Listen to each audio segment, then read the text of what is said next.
Hello guys! Good morning, good afternoon all over the world! Na-miss niyo ba ang pagpumukha ko guys? So, ngayon guys is mag-ano tayo. Kasi nga, ngayong araw na ito is nakatanggap ako ng bill ng kuryente. At ngayon kay summer na, so pag-usapan natin kung magkano nga ba ang bill ng aking kuryente ngayong summer. Dahil sobrang init ng panahon guys, kaya i-reveal ko sa inyo ang bill ng aking kuryente. So, nung mga nakaraang buwan guys, konting kwento. Nung mga nakaraang buwan is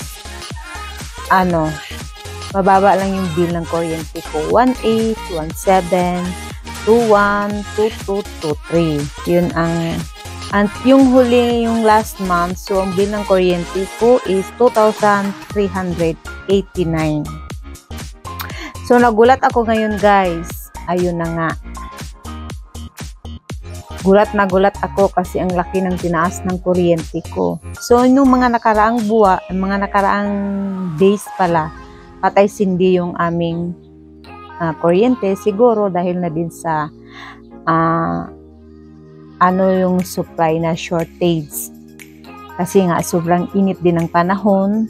So kaya siguro hindi kaya ng supply na suportahan ang mga consumer ng mga kuryente.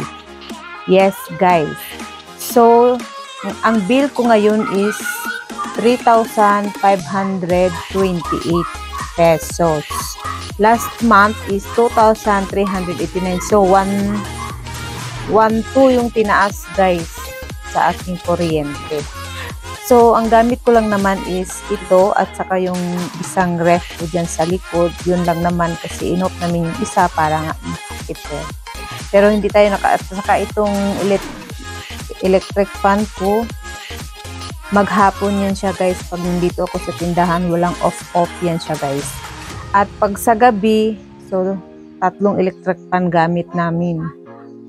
Kaya yun lang naman ang gamit namin guys. Gabi sa loob 3 electric fan magdamag.